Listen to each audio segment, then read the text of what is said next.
Alex Slinsky here for the Anti-Hustler Weekly Show. As always, joined by my co-host, Mr. Brian Downard. How are you, buddy? Doing great. Living the dream. I brought that back from an old show, but I was feeling good today, so we're going to run with it.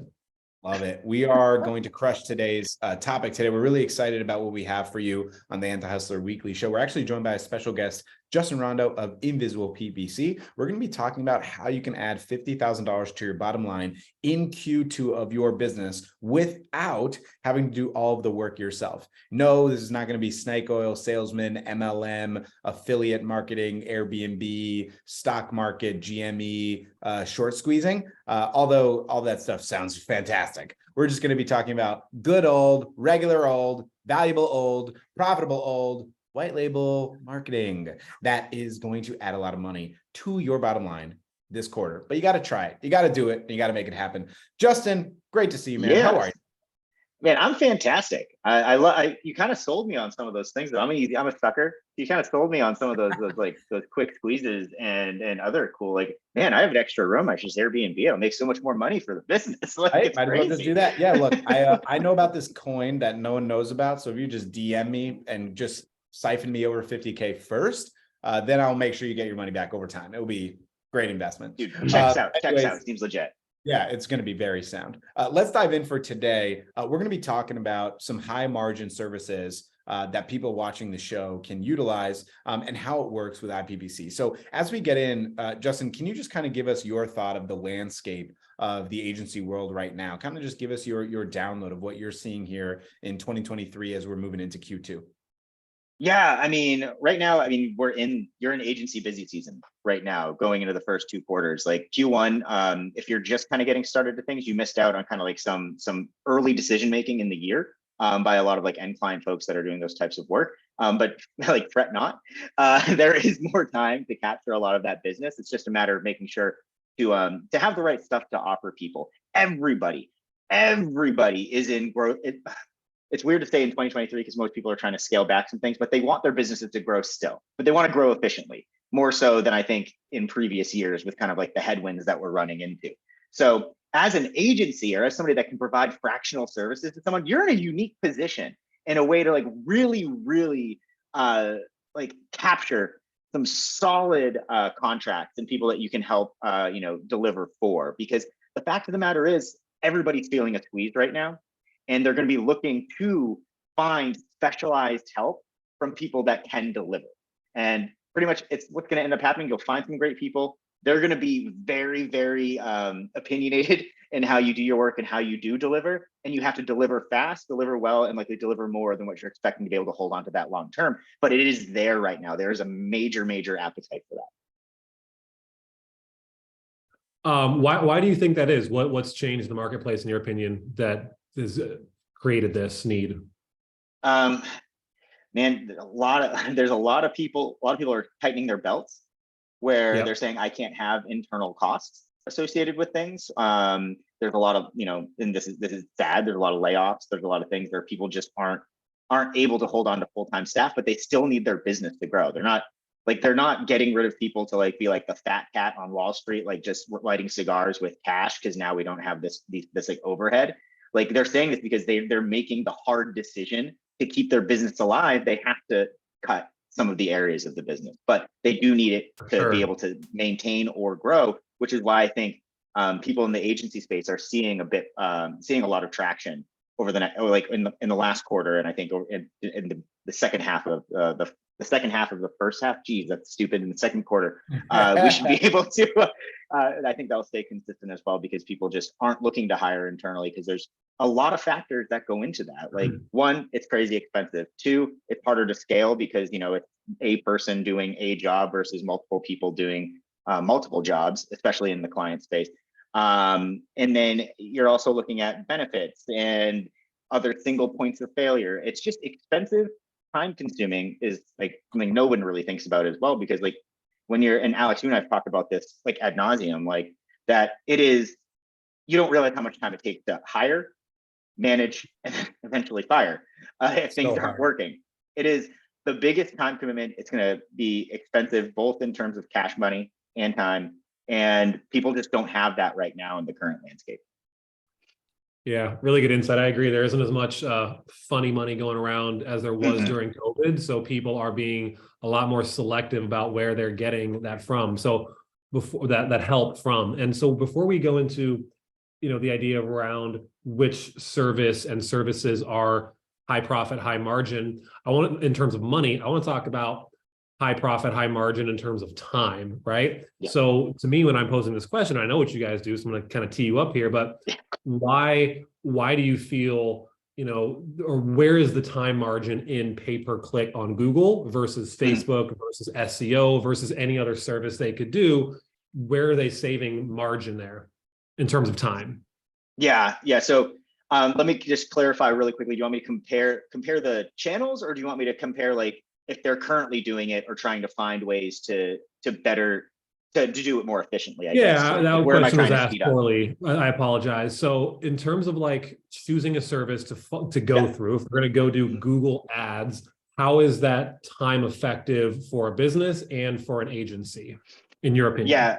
Yeah. So the thing about Google Ads and Facebook ads, anything that's pay to play in terms of like getting in front of people where you're paying to get their attention, whether it's they're trying to find something and you're getting their attention by showing up in the search queries, or you're getting their attention by being more disruptive and showing up on their feed. Those are going to have a faster turnaround in terms of results. Like you're not going to be getting into the pitch of, hey, when you start working on your SEO and these things, you should start seeing things around 6 to 8 months. We're going to start kicking off and things should be looking pretty good there. Where there's a lot of faith that has to go into you and a lot of trust that you have to build. And the SEO the SEO world, people have been burnt so many times before that I think when you're trying to look at the services that you're offering folks, that's kind of like your longer term piece, but then you're not getting the exact results that I think the client is going to be looking for, especially today. So in terms of speed to results and speed to live, paid ads are going to be doing the brunt of your work, right? You're going to be able to prove to people that you're able to move the needle and move it quickly, right? Google Ads in particular, what you're going to be getting with those is you're going to be getting much more quality. So what you're seeing here is it's speed to results, and also quality results will be significantly faster when it comes to the Facebook side. The other nice thing about Google, when you know what you're doing, and if you've been doing it for a while, you're working with folks that have been doing it for a while, aka us, or other people that are out there. I don't want to just be the iPPC show. If they have that experience in a particular niche, the speed to launch is extremely fast, right? You should be we can get someone in our smart niche live in 6 days. It's really, really quick. And when you're able to get that thing live, ads running, they're seeing the leads coming in, you're in a good space. And then everybody's happy. The client doesn't feel that moment after you buy something. I always get buyer's remorse anytime I do anything. The client has immediate buyer's remorse right when they get in, right when they sign on the dotted line. And you need to poke away at that. You need to make them not even think that that's the thing. They want to make sure they made the right decision. That's why I think with Google Ads, you're able to really get them higher quality. What was that? You can get, sorry, I'm like squirrel. I heard a sound. Sorry, there was an echo. I had the live stream up. I was going to field some. All good. You can get higher quality leads faster. And then if you're working with a partner that can do that for you, you can do that at an incredibly quick rate without having to be the expert in it, oversee a lot of the stuff. You just have to maintain the overall relationship and make sure that you just keep hitting out of the park. I love it. And one of the things you were talking about related to Google Ads that I think is really necessary, anyone that's listening to the show today or on replay, no one's going to sit here and be like, oh, Google Ads, I've never heard of it. I feel like sometimes when people are trying to get insight or value from someone that has achieved some sort of financial result that they want, they often expect some sort of magic thing that they haven't heard. And the reality is, I just don't think that's really a thing anymore. It's just not. Google Ads, there's nothing. There is nothing.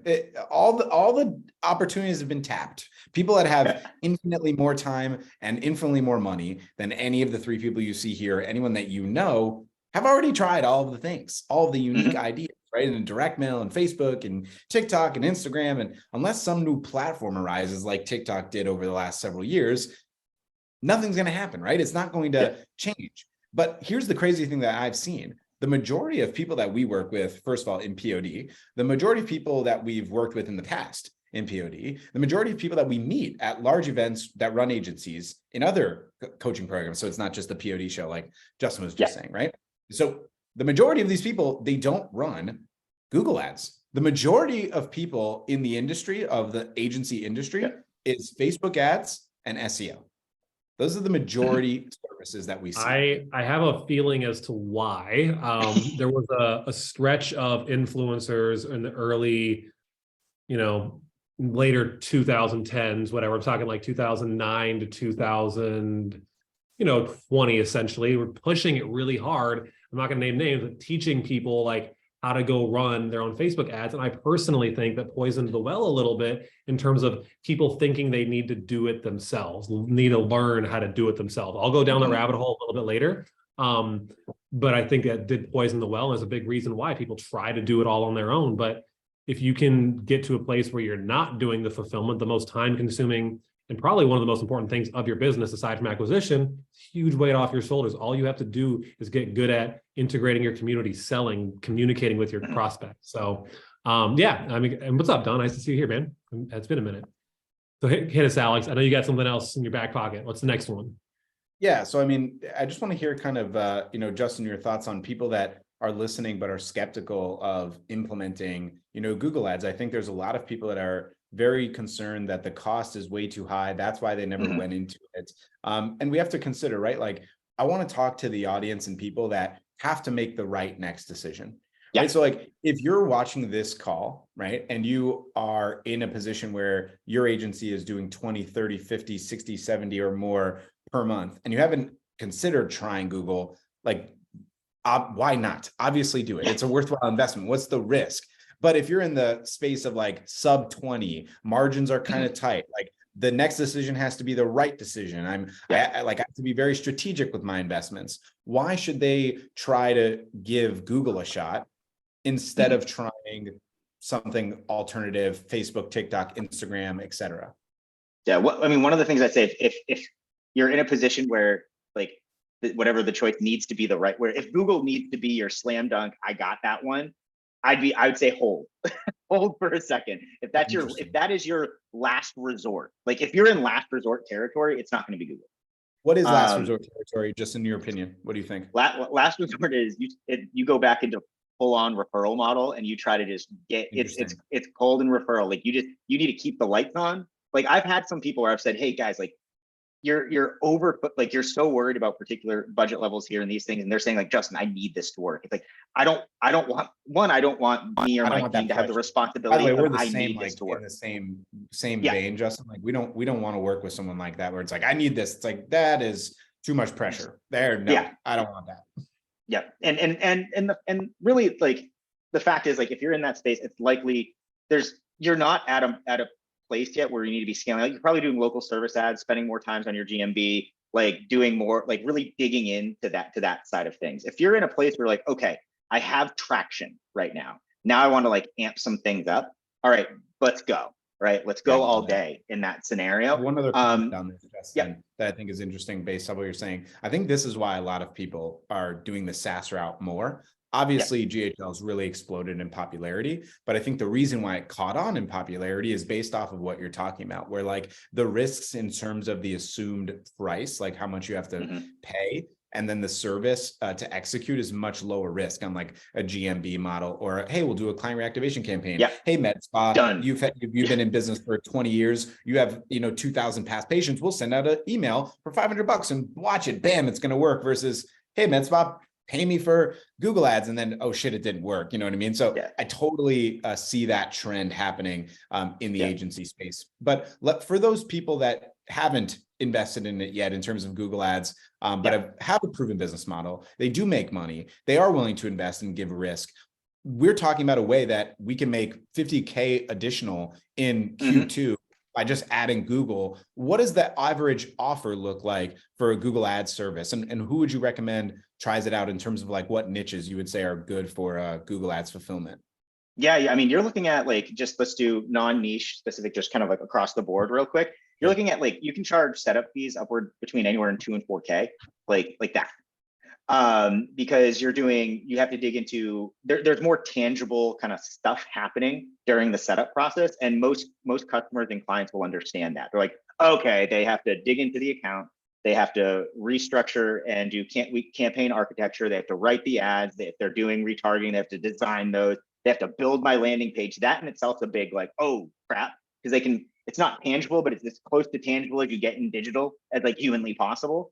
You provide them with reporting. You're talking to them about like, hey, here's our cadence. Here's how much we're gonna be invested in like the day-to-day once we get started. There's a beginning and end to a setup period, and you have to be charging for that. And most people will be charging, like I said, between 2 and 4K, depending on the niches that you're in. Monthly management, most people, what they do is they'll start at like it's a flat fee up to a certain percentage in spend, and then it's a percentage thereafter, whichever's more, right?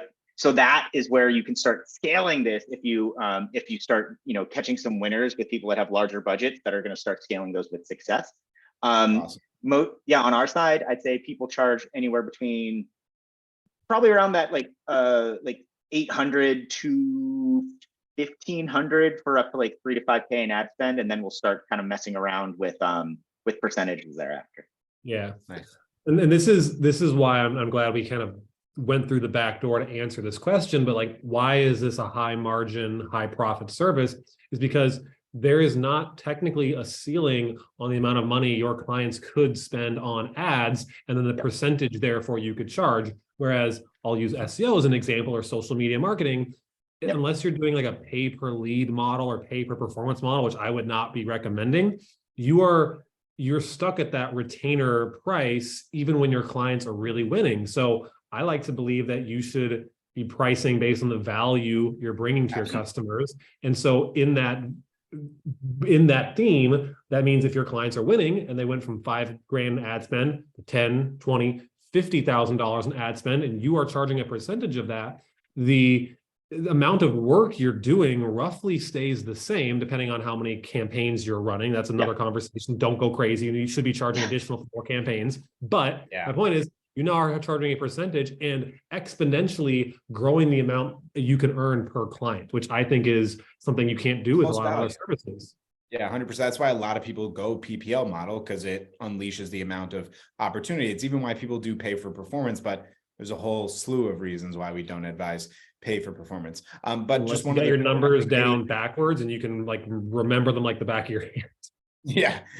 One quick element that I want to bring up also related to SEO though, because someone might contend like, oh, well, Brian, like I could sell them more backlinks, or I could do more content marketing, and the reality is it is true, but at some point you will reach a reasonable ceiling. Like you're not gonna be able to, reach if you're working in an e-com company and if the supply meets the demand, meaning like they can just keep getting more supply if the demand increases, you have inherently an infinite ceiling of scalability. Now, is that actually going to happen? Probably not. But in terms of the argument that you want to make that, oh, well, no, SEO, I could charge more. There's just no way. Like you're going to end up being able to charge more with Google Ads than you would with SEO, at least at the highest ceiling levels. It's just going to be high. Yeah. Additionally, on top of that, it's kind of like almost like dancing bear syndrome. Like you're still trading time for money, like at that level, right? You're still saying, hey, I'll get you more backlinks, which is more work. And not to say it's not more work when you're increasing budgets. There's more to pay attention to, more risk, and some other things that are happening there. But it's not one-to-one, right? For like, I'm going to create more I need to create more content. Cool, I got paid, but I'm also I'm getting tapped. Like where it's almost more like, hey, they're increasing budget. Okay, now here I'm coming with it, right? And you can also, if you're working with the fulfillment team, if it's just somebody in-house, then it can turn into trading time for money again, because there's going to be a cap on what they're able to do. If you're working with, and same with like a freelancer, if you're working with a fulfillment house that has teams of people who do this, we just kind of keep extending the pods for you with the people that are trained to make sure that, one, you're not having to do any of the work to begin with, but then you don't have to worry about any of the other management side. So I feel like we're giving a huge amount of appetizer here, and I want to deliver the actual meal. in relation to how they get this done, right? If you're watching this video and the assumed risk is not the money, right? I think that's the idea that we discussed, right? So we went through a framework of last ditch, don't do it. You have a proven business already and you want to add additional revenue, try Google Ads as an additional service. But then your argument to that would be, well, the cost and of time to hire someone is the problem. And that's obviously what Justin does and what Invisible PPC does. They remove the requirement of trying to hire someone and taking the time to find someone good and then train them when you're not the one that's an expert. So how do you know that they're an expert? Then to see if they're good at what they do. And you have to go through all of this rigmarole that is an additional multiple variable obstacle outside of the ultimate variable, which is, does the Google Ads work in general period for my clients? That's why even if it's a short-term solution, which we would say and contend there's reasons for it to be a long-term solution, but even if it's a short-term solution, a bridge between you hiring someone and proving that it's a good offer, working with someone like Invisible PPC for 6 months, 12 months or beyond to let them have immediate experts do the results is how you can create new revenue. How do people work with you, Justin? Why is it a no-brainer outside of clearly what I just said and sold everyone, obviously? One call closed everyone. Here's my credit card, throwing it through Zoom somehow. It's amazing. I figured out I didn't know it could take Zoom. You're welcome. No, I think when you're working with us or anyone else like us, like the whole deal, like the kind of the, and maybe more for us specifically, the risk factor goes away, especially if it's in one of our smart niches. And I think that's what differentiates us from everybody else. We can tell you definitively based on our own data set, and we can also compare it to what Google's saying, what SEMrush is saying, all these other things. But we have our own first party data set of what's performed. Like we know, like in what is it? Like I can drop a link to like wherever our smart niche sheet exists right now. But we can tell you between this range, like if your clients, like if the unit economics makes sense for your client, if that's how many leads they're looking for and what they're willing to spend for it, go all day, right? We have that historic just understanding of how these things perform. And on top of that, like we utilize, our archives of like ad copy that we know converts, or landing page, like designs and layouts that convert. Like we take a lot of the risk out. Like we've tested this stuff. We've done this stuff. You don't have to, right? But that's also why, like when Alex has sent us people where it didn't quite fit, where like, because we do more than just those smart niches, we take on lots of people outside of those, but there's just sometimes where things aren't a fit. Like me and my team would be the first to tell you, we're not going to like have you try to figure out if we're a fit or not. So that is going to also be that kind of like risk reversal up front. That's not how we do business. That's not how we want to do this thing. So that's kind of why it's no brainer for us. But for a fulfillment partner in general, like you don't want to be the Google Ads expert at your company. If you're a Google Ads expert, you're not on this call right now. You're not talking to me. You're not even looking at me. Please, for the love of God, scream it louder for the people in the back, Justin. Please. Oh my But gosh, Alex, how do I sell if I don't know how to do the fulfillment? But Alex, don't I need to? Oh my God, I'm gonna die. I can't. You don't. And then if you're really good at it, and you like, probably don't come to me either. You're gonna have too big of an opinion on stuff. Like we do things a certain way, and it works. Like if you're the expert, then you train somebody. Okay, go do it. Right? If you're not the expert, but you want to sell this thing, work with us. We can do it. Work with a fulfillment partner. I'd rather you us, but find somebody else to do it for you. Work on your damn business, right? Work at what you're uniquely good at. Do that. Just do that. Have other people do it and make a butt ton more money. Just do that. Yeah, I love all of the videos and books about. It's really interesting. People share like, what would I do if I lost it all, right? And to me, it's like, I wouldn't go try and learn a new skill. I would find someone like yourself. You'd be the first choice bluntly, and then go sell someone else's skills at a premium price. So I love, from your opinion, Justin, I mentioned it a little bit earlier, selling based on value. What is the end result your customer can achieve? Cool, we can charge based on that. Also, the proof you guys have and the numbers you can provide to a client, a prospect, to show them what are some other ways people can charge a premium and command like a high ticket service and not have to charge bottom of the barrel. So base it on value, actual proof, which you guys have. Anything else that you're seeing allow clients to command that premium price? It really comes down to like also like initial deliverables and that I've seen, and also like the time, like, and how much face-to-face time you get with clients. That's why if you have someone else doing the work for you, you can spend your time in client relations if that's your your deal, right? You can spend time talking about other things and transitioning to that prescriber, that trusted kind of like voice while you're getting success with all the other stuff. But like upfront deliverables is a big deal. If you're saying, hey, so-and-so, not only am I going to run your ads for you, like I'm just going to take off the whole, like any of like design stuff, like we'll do all the tracking work. You don't have to worry about a thing. Like you, Mr. Roofer, aren't into this whole digital stuff. I get it. You want your phone ringing or someone calling out from the leads that you're getting, right? Don't worry about all the like technical stuff. We'll get all that stuff built for you. It's part of this package. That's why it costs this much. And that's when you can start getting into premium price points, because you are providing something that you're providing for those service folks, people that don't understand how to do this stuff, don't really care how it's done. They honestly don't care about how the sausage is being made. They just want to know that it has been made, right? And so that's how you start charging premium, and then it's also within touch points with them, and that's something that's going to be more at the agency level. So we have a couple of people asking about how it works to work with iPPC. First of all, just so we make sure we don't bury the lead, what's the website? And then is there a minimum commitment to work with iPPC so people know? Yep. So it's invisibleppc.com. Real easy. You can check that out. We actually have all of our pricing and everything listed there. We're super transparent on how we do stuff. We do have a 3-month commitment with us, but and so like if you're with us, stick with us for 3 months. We tend to say, like, for any of our smart niches, when you're pitching clients, to like hang out on the top level. Don't try to pitch them the best case scenario, and like over time we'll be optimizing and improving things as time goes on, and that's when you get kind of the well-oiled machine, and then you can start making recommendations. We'll make the recommendations for increasing budget or doing anything like that.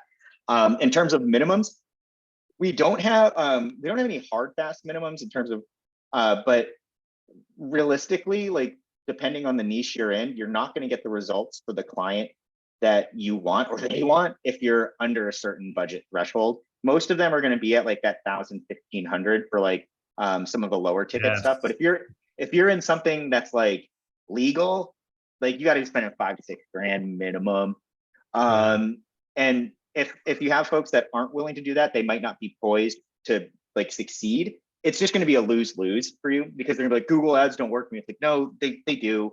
You're just not spending enough money to be competitive to get kind of what you're looking for. And we'll also help with that as well. Like we'll let you know, like, hey, that budget's not realistic. Like you shouldn't do that. So I'm so glad you brought this up. I'm going to try to not rant about this because we're working into the program to update this right now. But so many people out there try and make what I call a Goldilocks offer, where it's like an exact number, like 30 leads a month or 90 appointments in 30 days. And it's like, you're hoping that the person you're communicating with or all the people that see that's the exact number they're hoping. It's not too much. It's not too little. It's just the right amount, like that Goldilocks idea. To me, it's like promise. Don't quantify the outcome or your promise until you're in a conversation where you can realistically help them do what you're saying here and reverse engineer the goal. Like it works, but if they think they can get 100 leads in the legal space for $1,000 a month, then they're sorely mistaken. They're playing the wrong game. So I think like that level of confidence allows you to better control a sales conversation and command the premium prices when it's necessary, because that's what it takes to get the outcome. Yeah, exactly. Oh, I love this. 100% agree. So at the very front end of this, I know we're kind of reaching the end. I had a question that says a challenging one. I'm going to pose it right now. It made sense a little earlier, but Alex, you jumped in. It was cool. We were jumping around a lot. We talked about two different people, right? The people who are kind of at the beginning, and then the people who are, hey, I'm scaling. No, I should add on another offer. But realistically, a lot of people we work with are in that neighborhood of, I'll say, $20,000 to $50,000 a month, but most of the fulfillment is falling on their back and they feel stuck, right? They're in a place where I can't afford to hire help, especially not for every single client, go take whatever my margin is. How do you typically support someone who's in a position where they feel stuck? Like, I need the money, but I can't see myself getting out of fulfillment because I can't afford it. And they're staying stuck in this place. So I'm just curious how you work with agencies through some of this. Maybe you don't, but you provided some advice at some level, or what you've seen. I'm very curious on your take here. Yeah, so it depends on like what fulfillment they're doing. If they're new, like say they're actually doing like they started with SEO and they had a bunch of people like, hey, I want you to do PPC, and they're like, hey, I need money. Cool, I'll start running these. Or they had the standard quote that I love is that I know enough to be dangerous, right? Is people will say that a lot. And they're doing that and they realize it's taking way too much time because they didn't understand they bit off more than they could chew in that scenario, but they need to keep doing it. And so now they're in the hamster wheel, right? Those are scenarios where it's like that's where you want to consider just like going, I need to get to a fulfillment partner. So that's not, I wouldn't put them in the last ditch kind of scenario. That is, hey, you've had other services, likely you're now stuck in the day-to-day. You do want to find somebody that can either temporarily, although I mean, Alex and I could talk for hours about how I don't think like anything in the white label space should be temporary. I mean, I'm super biased, but whatever. But you do need to find a way to clone yourself, right? Like Correct. you don't have a business if it's just you. You have you, right? And so if you're stuck, if you feel like you're always kind of in the fulfillment like hamster wheel, that's when you have to be like, hey, I need to find a professional that can take this off my hands. If you're like, hey, I actually like doing this fulfillment, but I would like to, but it's not making me as much money because I'm not cloning myself. You could either find a way, like find a fulfillment partner for that, or then you like bolt on another service and then you don't touch it at all. You just maintain that relationship. That's generally the advice we give people. We get a lot of people that are like, hey, I'm running ads. I just need you guys just to take them. Please just take them from me. And in those cases, like we evaluate like if it requires like massive builds, then we're like, hey, gonna have to do like we still have to run like our setups and those type of things. But sometimes people are coming in and we're like, dudes, like this looks good. Like we're not gonna like get you, like we're not gonna like reduce your CPA by 50%. That's not possible. Like you're doing pretty good. You just don't want to run it. Cool, we'll just take it over. Like, sure. And so I think when you're in that space, evaluate the work that's being done, the work that you want to be doing, and like for the short term at least, and then that's when you start finding your strategic partners to take it off your plate. Is really kind of how I would be digging into it.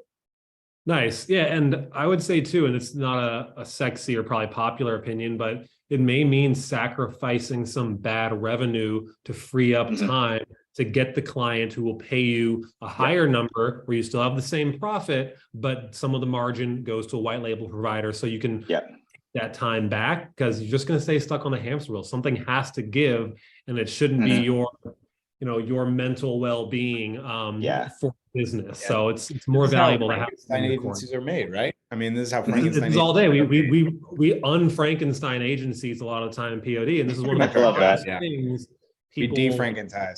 Yeah. There we go. New marketing ad. I'm big enough to be Frankenstein because run an ad. Perfect. We'll talk about it. So your agency looks Frankenstein's exactly monster. Like I know. Don't bullshit me with semantics. I know it's the monster, Dr. Frank. Okay. Anyways, I appreciate that, Justin, because this is where a lot of people stay stuck, right? They feel like really attached to the work they're doing. And I think also just a cherry on top of this is this really helps avoid scope creep, where you guys are going to stay in your lane and provide the service, where if you're not responsible, if I'm responsible myself for fulfillment and a client asks me to go outside of scope, like I might do that just because I'm, I didn't know any better. I want to retain them and keep them happy versus just get good results doing the thing you promised. Don't start working on their logo and website and SEO for free because you're stressing over the SEO or the PPC campaign's not working. So really valuable insight, and I appreciate your time today very much. Alex, 100%. You got anything else, sir? Yeah, just to close out, obviously, also want to thank you, of course, for your time. Appreciate that. But I also want to thank you for sponsoring our upcoming event in Detroit. Excited of seeing you. So that will be Invisible PPC's second time sponsoring a POD event, which we're super grateful for. Really can't wait to have this event. We have about 50 to 55 people coming out into Detroit, Michigan. We're really looking forward to the time and the experience. Justin will be speaking during one of the lunch and learns that we have going down, which is going to be a lot of fun. Justin's an amazing speaker. If you guys haven't seen him at any events, I feel bad for you because he's a great speaker. So hopefully you'll be at our coming up event. I think we only have 7 tickets left. So I'm pretty sure we're going to not have any remaining pretty soon. So if you do want to come, feel free to reach out to Brian or I or let us know. You can just reach out to us on Facebook. We'll happily get back to you. Justin, before we go, invisibleppc.com, anything else you want to share? Just look me up on LinkedIn, hit me up. My email is justin@invisibleppc.com. Email me, I respond to them. I love talking to people. The joke used to be before, everybody went pretty much remote. When I was remote for a long time, I used to say after talks, send me an email. Like, it gets lonely working from home. But I think other people, like it was a nice little joke, and people went to offices back then. It doesn't work as well now, or maybe it might, because everyone's feeling that loneliness too. I don't know. This got a little dark. Anyways, give me an email if you want to chat sometime. justin@invisibleppc.com. Find me on LinkedIn. I'm hyperactive there. I forget what my handle is, but you just search me. I'm wearing a pink flamingo shirt and a hat. It's really not hard to miss. So hyperactive that he forgot his own username. And that is how we end. Fantastic weekly show. Love y'all. Appreciate y'all. Justin, thanks so much for your time, man. We'll see y'all. Thank you. Take it easy, y'all.